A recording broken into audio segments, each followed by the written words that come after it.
नमस्कार शिक्षक बंधू भगिनींनो, निपुण महाराष्ट्र कृती कार्यक्रमांतर्गत लेखन कौशल्यावर आधारित स्तर क्रमांक 15 4 ते 5 सोपे शब्द व सोपी जोडाक्षर युक्त एक वाक्य विरामचिन्हासह व आकलनासह योग्य गतीने लिहितो या स्तरासाठी उपयुक्त अशी एक कृती आज आपण पाहणार आहोत। त्या कृतीचं नाव आहे पाकिट चिठ्ठी खेळ। पाकिट चिठ्ठी खेळ या खेळाची पूर्वतयारी करत असताना सर्वप्रथम आपण स्तराला अनुसरून वाक्यांचा संच तयार करून घेऊया। संच तयार झाल्यानंतर ती वाक्य ही चिठ्ठ्यांवर लिहूया, कागदावर लिहूया आणि चिठ्ठ्या तयार करूया।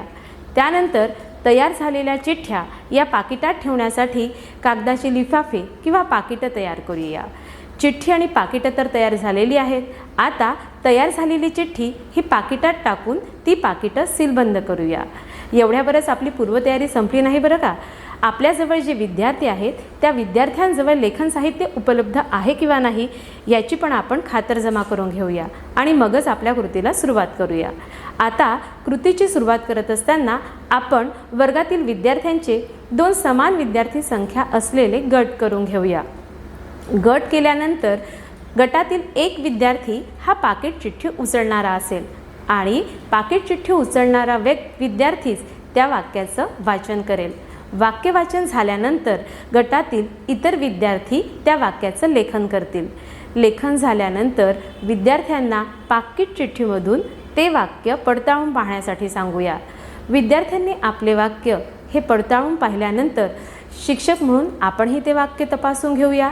हे तपासत असताना पाकिट चिठ्ठीमधील वाक्य आपण फलकावर अचूकपणे लेखन करूया। त्या वाक्यामध्ये आलेले जोड शब्द, त्या वाक्यामध्ये आलेले विरामचिन्ह हे कुठल्या ठिकाणी आले आणि नेमके का आले याची थोडक्यात विद्यार्थ्यांसोबत चर्चा करूया। उदाहरणार्थ, आई म्हणाली मला भूक लागली, वाह किती सुंदर दृश्य आहे, यांसारखी अनेक उदाहरणं आपण या स्तरासाठी घेऊ शकतो। आणि हे झाल्यानंतर विद्यार्थ्यांचं मूल्यांकन झाल्यानंतर अचूक लेखन करणाऱ्या विद्यार्थ्याला 1 गुण याप्रमाणे आपण गुणदान करूया। गुणदान केल्यानंतर ज्या गटाला सर्वाधिक गुण मिळालेले आहेत त्या गटाला छोटंसं बक्षीस देऊन आपण त्यांचं कौतुक करूया, त्यांचं स्वागत करूया। हे स्वागत झाल्यानंतर आपल्याला या खेळाचं महत्त्व असं सांगता येईल की विद्यार्थ्यामध्ये श्रुतलेखनाची आवड निर्माण होते।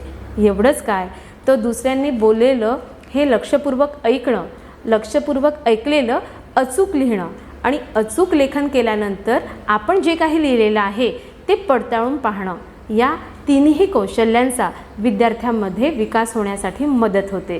त्यानंतर खेळीमेळीच्या वातावरणात रंजकतेने खेळ होत असल्यामुळे विद्यार्थी कृतीमध्ये आनंदाने सहभागी होतात आणि या सहभागातूनच त्यांच्या क्षमतांचा, त्यांच्या कौशल्यांचा विकास होण्यासाठी मदत होते। धन्यवाद।